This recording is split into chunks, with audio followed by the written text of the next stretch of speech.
En el año 2003, el proyecto Genoma Humano llegó a su fin. Aquella hazaña costó casi 3.000 millones de dólares y permitió mapear cerca de 3.000 millones de pares de bases. Hoy, ese mismo trabajo cuesta menos de $1.000 y se completa en cuestión de horas. La barrera técnica para la edición genética ha caído de tal forma que los laboratorios universitarios realizan hoy, de manera rutinaria, lo que hace solo una generación era pura ciencia ficción. La pregunta ya no ¿es esto posible? El verdadero interrogante es otro. Si alguien quisiera recrear algo, o a alguien, a partir de un ADN antiguo, fragmentado y teóricamente recuperable de huesos o sedimentos preservados, ¿cuál sería el obstáculo real? No es la tecnología, es la voluntad, los recursos y la decisión de cruzar la línea. Hoy seguiremos una cadena de razonamiento que comienza en un texto de casi 2000 años de antigüedad. Cruzaremos ruinas en el Medio Oriente y textos rabínicos del siglo II, para terminar en laboratorios donde la frontera entre la restauración genética y la creación se vuelve difusa. La pregunta central no es si esto va a suceder, es esta. Si ya estuviera en marcha, ¿sabrías reconocer las señales? Si buscas investigaciones que conecten textos antiguos, arqueología y ciencia sin caer en conspiraciones baratas, suscríbete al canal y activa la campana. Publicamos cada semana. Esto no es entretenimiento, es método. Al llegar al final, sabrás 3 cosas. Primero, ¿qué dice realmente Apocalipsis 13 sobre la imagen que respira?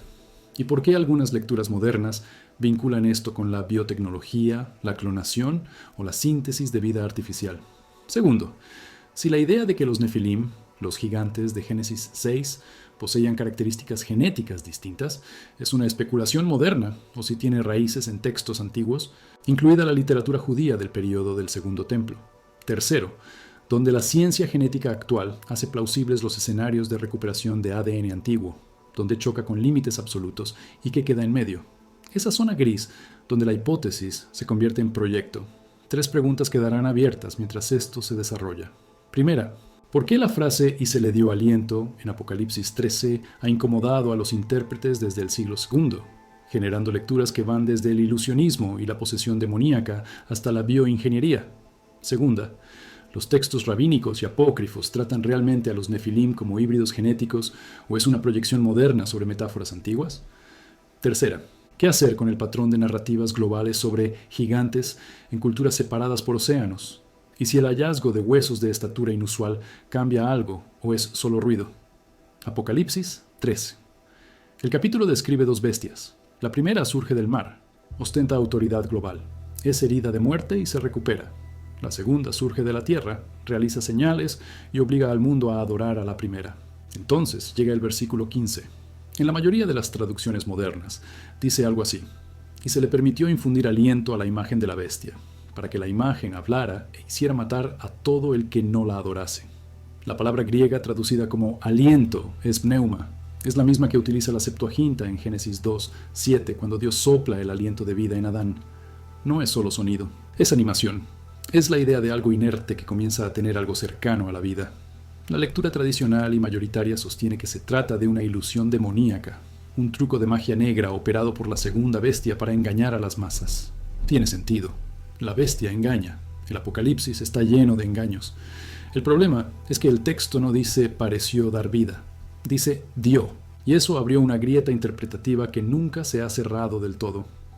En el siglo II, Irineo de León, al escribir contra las herejías, comenta Apocalipsis 13 y trata la imagen como algo literal, algo construido, visible, que de alguna forma habla.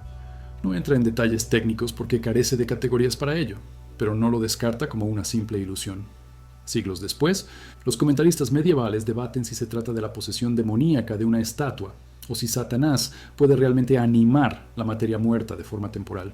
No tienen la biotecnología en su vocabulario, pero intuyen que el texto sugiere algo más que el truco de un mago. Cuando la ciencia moderna entra en escena, el debate cambia de eje.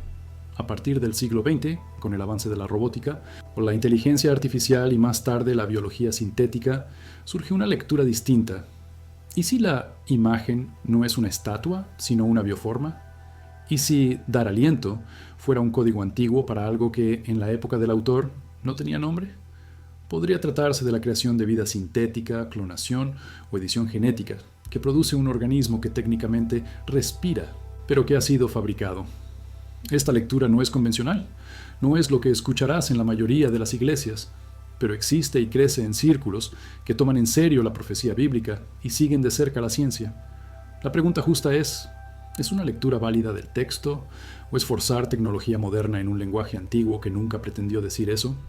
Para responder, hay que observar lo que el Apocalipsis realmente permite. El libro utiliza una imaginería simbólica pesada, dragones, bestias, números y colores, pero cuando Juan describe la imagen, utiliza un lenguaje concreto. No es una visión abstracta, es algo que está allí, que la gente es obligada a adorar, que habla y da órdenes ejecutables, como matar a quienes no se postren. Si es solo un símbolo, ¿símbolo de qué?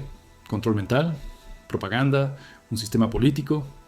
Todas esas lecturas existen, pero ninguna explica completamente por qué el texto insiste en que la imagen tiene aliento. La propaganda no respira, un sistema político no respira, incluso un ídolo poseído por un demonio técnicamente no respira. Es usado, animado externamente, pero no posee un pneuma propio. Aquí aparece la primera bifurcación.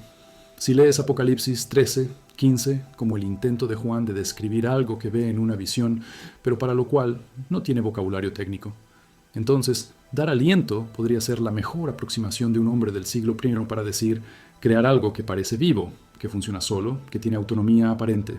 Si lo lees como algo puramente simbólico, entonces aliento es solo una forma dramática de decir parece real. Ambas lecturas tienen defensores serios. Lo que cambia todo es cuando conectas esto con otra capa del texto bíblico.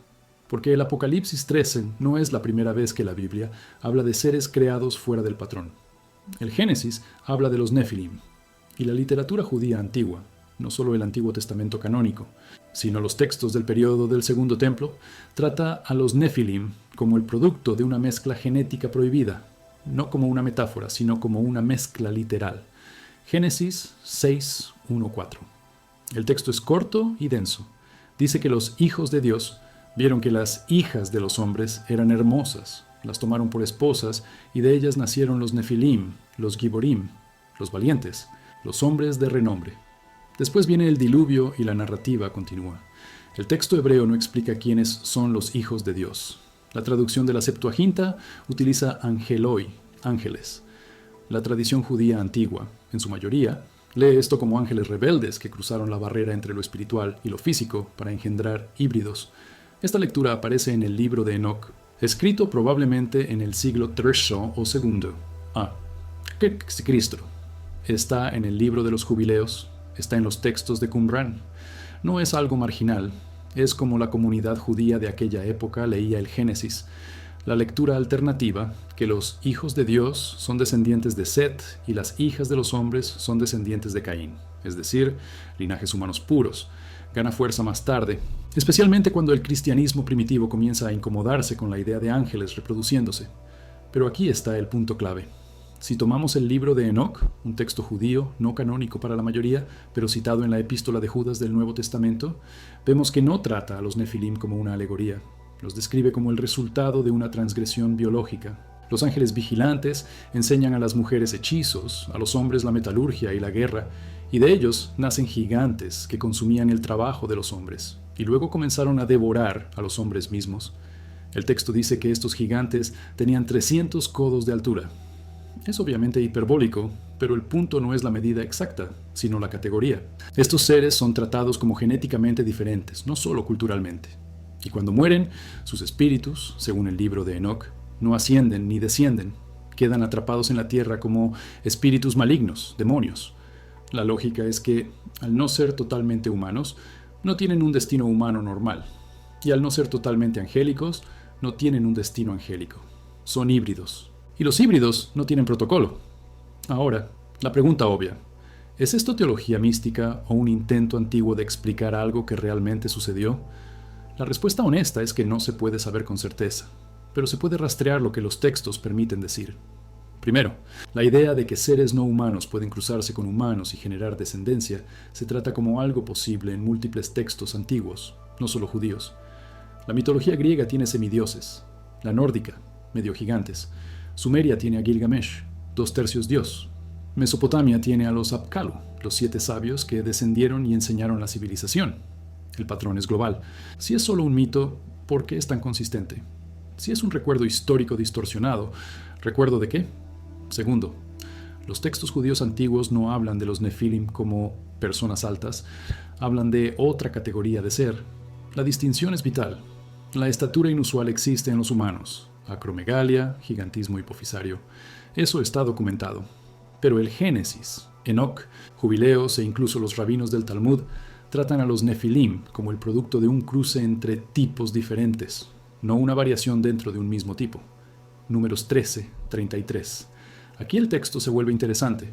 Cuando los espías regresan de Canaán, 10 de ellos informan: vimos allí a los Nefilim, hijos de Anak, descendientes de los Nefilim.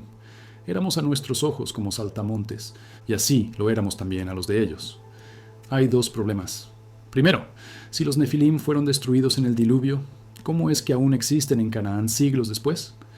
La respuesta tradicional sugiere que sobrevivieron de alguna forma. Noé, sus hijos o sus esposas cargaban con esa genética, o que hubo una segunda incursión angélica después del diluvio, mencionada vagamente en algunos apócrifos. Segundo problema, éramos como saltamontes. ¿Es una hipérbole del miedo o la descripción de una diferencia real de escala? El texto no decide por ti, lo deja abierto, y esa apertura es lo que permite múltiples capas de lectura. La arqueología no ayuda mucho a cerrar esta discusión. No existen esqueletos confirmados de gigantes de 3 metros. Hay relatos de huesos grandes encontrados en excavaciones del siglo XIX y principios del XX, pero la mayoría se perdió, se reclasificó como megafauna, mamuts, mastodontes, o resultó ser un fraude. El famoso gigante de Cardiff era una escultura de yeso. Otros casos, al ser investigados, muestran huesos humanos de estatura alta, 2 metros o poco más, inusuales, pero dentro de la variación humana conocida. Nada que obligue a invocar la hibridación. Pero, y esto es importante, la ausencia de evidencia no es evidencia de ausencia. Si los Nefilim existieron y fueron eliminados intencionalmente, y si sus restos fueron destruidos deliberadamente o se degradaron por completo, no esperarías encontrar una momia preservada. Esperarías lagunas, leyendas y textos tratando de explicar lo que ocurrió. Y es exactamente lo que tenemos. Decenas de textos de culturas antiguas dicen: antes había gigantes, ahora ya no.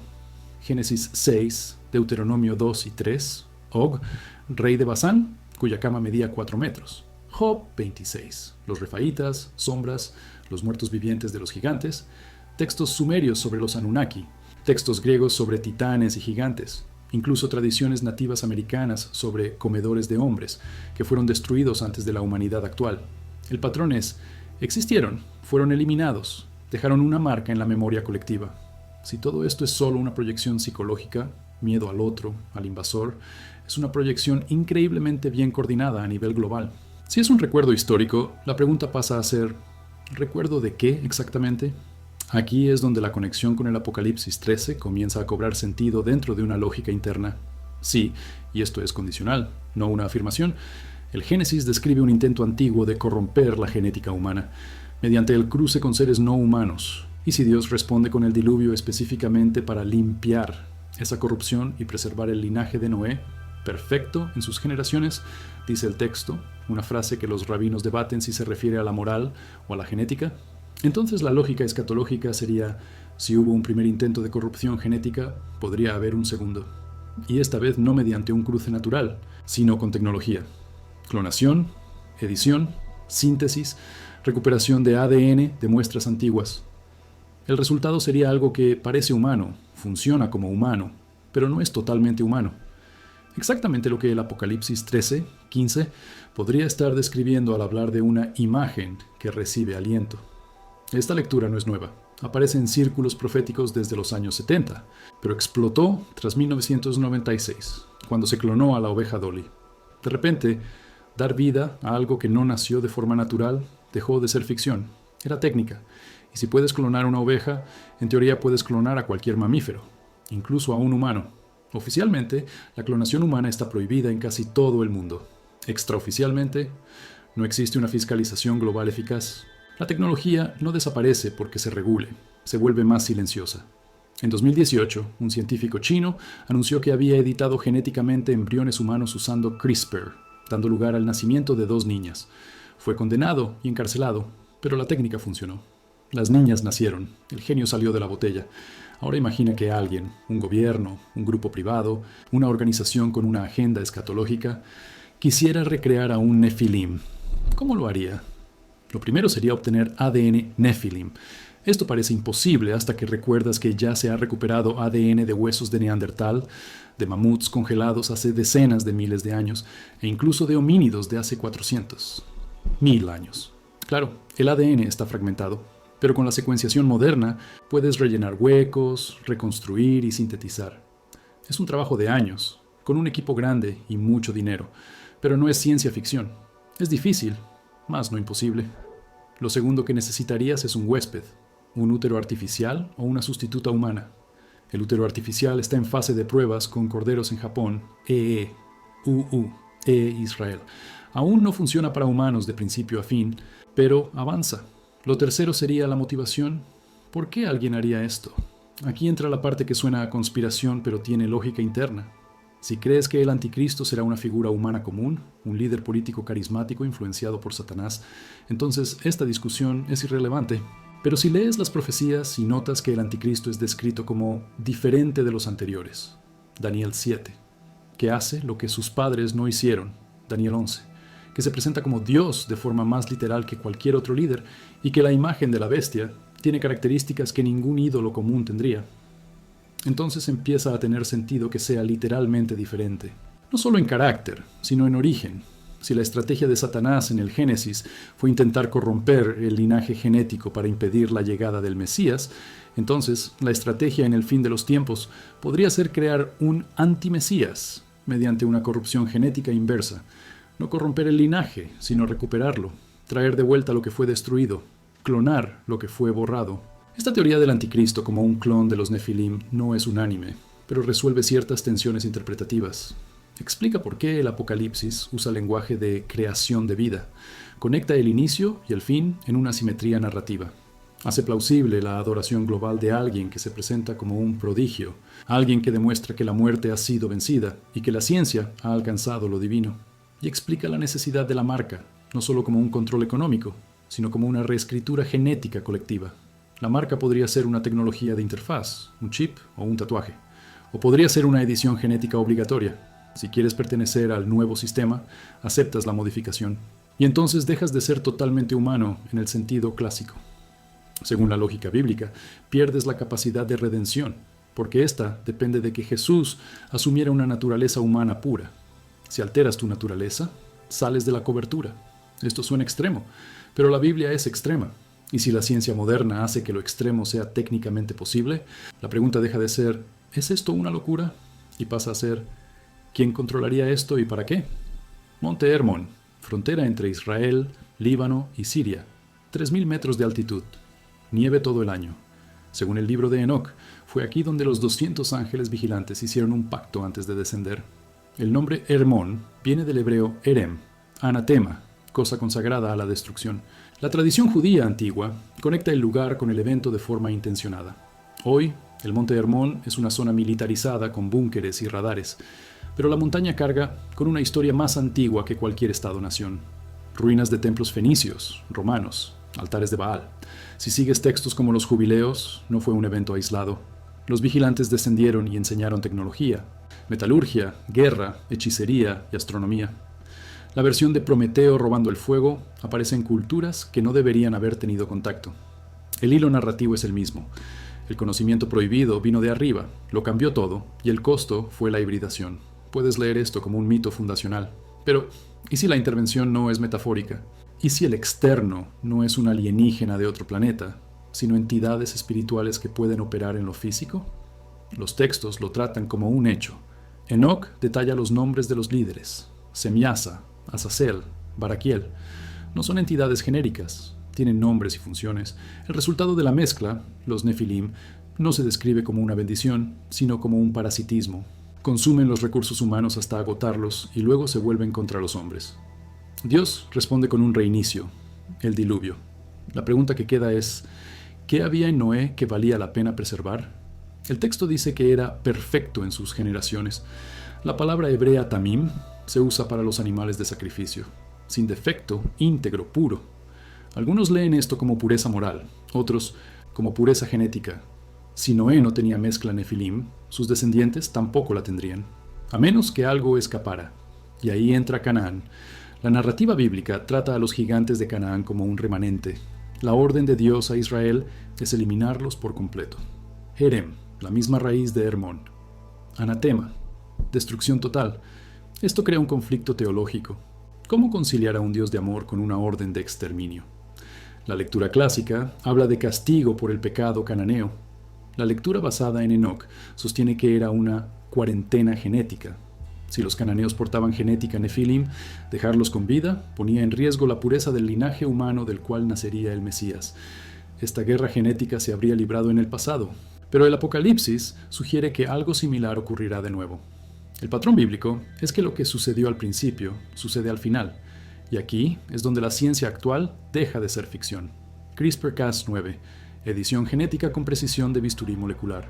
Permite cortar, insertar o borrar secuencias de ADN. En 2023, la FDA aprobó el primer tratamiento CRISPR. La barrera ética es porosa. Y está la síntesis de genomas completos. En 2010, Craig Venter creó la primera célula con un genoma totalmente sintético. Si puedes fabricar una bacteria, puedes escalar el proceso. Imagina a un multimillonario en un laboratorio privado en aguas internacionales. Obtiene ADN de una osamenta antigua. Secuencia, reconstruye y sintetiza. Inserta ese genoma en un óvulo humano y lo implanta en un útero artificial. ¿Dónde está la barrera técnica absoluta? No la hay. Las barreras son tiempo, dinero y secreto. Para quien intenta traer de vuelta a los dioses, la ética no es una barrera, es un obstáculo temporal. El contraargumento ortodoxo es fuerte. Primero, el ADN se degrada. Su vida media es de unos 521 años. Tras 6, 8 millones de años, todo vínculo se rompe. Si los nefilim vivieron hace 4.000 años, su ADN estaría muy fragmentado. Cierto, pero ya se ha recuperado ADN de Neandertal de hace 40.000 años. Con algoritmos modernos se pueden rellenar los huecos. No será 100% preciso, pero sí lo suficiente para ser funcional y simbólicamente poderoso. Segundo, no hay esqueletos de gigantes. Cierto, la evidencia física directa es inexistente o escasa. Pero los relatos antiguos abundan. Pausanias menciona huesos gigantes cerca de Tegea. Josefo habla de huesos de tamaño extraordinario. Fueron perdidos o eran fraudes, pero el patrón narrativo persiste. Tercero, la objeción teológica de que los ángeles no se reproducen. Mateo 22:30. Jesús dice que los ángeles en el cielo no se casan, pero Enoc y Judas hablan de ángeles que dejaron su propia morada. Su pecado se compara al de Sodoma, fornicación y seguir carne extraña. Si pueden comer y luchar en forma física, la reproducción, aunque transgresora, podría ser técnicamente posible.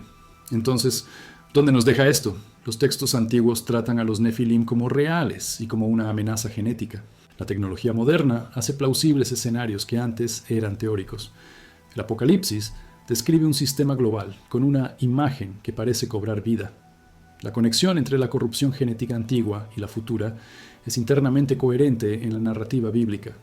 Existen proyectos reales. El laboratorio de George Church en Harvard trabaja en la desextinción del mamut lanudo. La técnica para traer de vuelta a un mamut es la misma que se usaría para un nefilim. Church mismo ha dicho que la edición genética avanza más rápido que nuestra capacidad ética para decidir. Otro caso, BioViva. Su directora se inyectó vectores virales para alterar sus propios genes y frenar el envejecimiento. Fue en 2015. No hubo cárcel ni freno legal, porque no hay una ley global. Si puedes editar para no envejecer, puedes editar para crear un fenotipo de gigante o superhumano. Alguien con una fuerza, inteligencia y carisma potenciados, un prodigio. La marca de la bestia podría ser el pasaporte para este nuevo nivel humano. Una modificación genética que te hace compatible con el sistema. Aceptar el upgrade para no ser excluido. Esto ya se está normalizando en el discurso transhumanista. Es progreso, curará enfermedades, pero abre la puerta a redefinir qué significa ser humano. Y quien controla la definición, controla a la humanidad. Al final hay 3 escenarios. Escenario A, alegórico. Todo es símbolo, la imagen es propaganda, la marca es lealtad política. Escenario B, literal técnico. Los nefilim fueron reales y el anticristo será un producto biotecnológico. La marca altera el ADN. Escenario C, misto cauteloso. La ciencia moderna hace que lo que antes era metáfora ahora sea una posibilidad técnica. No hay certezas, pero los señales están allí. La pregunta de fondo no es si el anticristo será un clon. La pregunta es, ¿qué significa ser humano y quién lo decide? Si humano es lo que Dios creó a su imagen, modificar esa imagen es un acto de rebelión. Es el mismo patrón del Edén. La serpiente ofreció conocimiento para ser como dioses. Génesis 6 fue el segundo intento. Apocalipsis 13 podría ser el tercero, usando la tecnología como herramienta. La elección sigue siendo la misma. ¿Confías en el Creador o intentas convertirte en uno? Tu respuesta define no solo tu destino, sino en qué te convertirás en el proceso. La investigación continúa.